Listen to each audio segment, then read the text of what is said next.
saya Nia Ramadhani. Kami dari kelompok kepemimpinan akan membahas tentang permasalahan kepemimpinan. Untuk memenuhi tugas kepemimpinan yang dibina oleh dosen pengampu Bapak Ahmad Imam Esos MSI. Pertama-tama saya akan menjelaskan tentang kepemimpinan. Kepemimpinan merupakan suatu topik bahasan yang sangat klasik, namun tetap sangat menarik untuk diteliti dan dibahas. Mengapa begitu? Karena sangat menentukan keberlangsungnya sebuah organisasi. Kepemimpinan itu esensinya adalah pertanggungjawaban.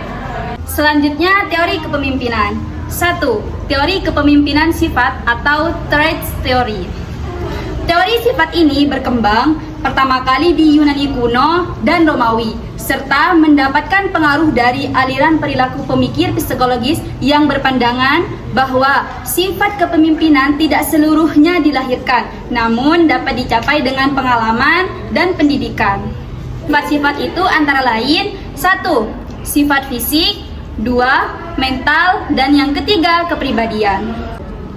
Menurut Kate Davis, ada 4 sifat umum yang berpengaruh terhadap keberhasilannya sebuah kepemimpinan dalam organisasi. Antara lain, yang pertama, kecerdasan. Yang kedua, kedewasaan dan keluasan hubungan sosial. Yang ketiga, motivasi diri dan dorongan berprestasi. Dan yang terakhir, sikap hubungan kemanusiaan. Baik, yang kedua yaitu perilaku dan situasi. Perilaku dan situasi ini memiliki 2 teori yang dianut, yaitu konsiderasi dan inisiasi.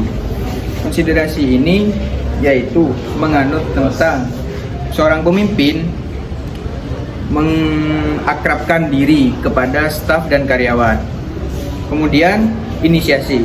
Inisiasi ini seorang pemimpin membatasi antar pemimpin dan staf. Baik, yang ketiga yaitu teori kewibawaan pemimpin. Kewibawaan pemimpin ini sangat penting bagi seorang pemimpin, ya karena seorang pemimpin harus bisa mempengaruhi para karyawan-karyawannya agar karyawan bisa saling menghargai dan menghargai pemimpin itu, sehingga proses pemimpinan itu dan sebuah instansi berjalan dengan baik dan benar. Oke, yang keempat yaitu kepemimpinan situasi. Seorang pemimpin harus bisa menjadi seorang yang pendiagnosa, karena pemimpin harus bersikap fleksibel agar bisa menyesuaikan dengan para staf dan karyawan. Baik, yang terakhir yaitu teori kelompok.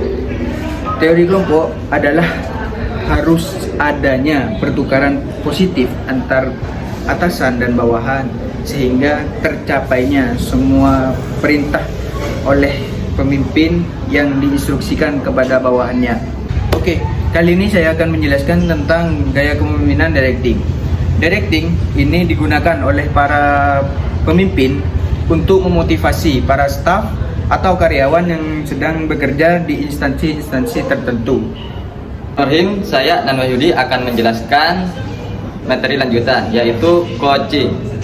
Pemimpin tidak hanya memberikan detail proses dan aturan kepada bawahan, tapi juga menjelaskan mengapa sebuah keputusan itu diambil, mendukung proses perkembangannya, dan juga menerima berbagai masukan dari bawahan sehingga membangun hubungan dan komunikasi yang baik dengan para anggota lainnya. Selanjutnya adalah supporting, gaya di mana pemimpin memfasilitasi dan membantu upaya bawahannya dalam melakukan tugas. Dalam hal ini, pemimpin tidak memberikan arahan secara detail, tetapi juga tanggung jawab dan proses pengambilan keputusan dibagi secara bersama-sama dengan bawahan.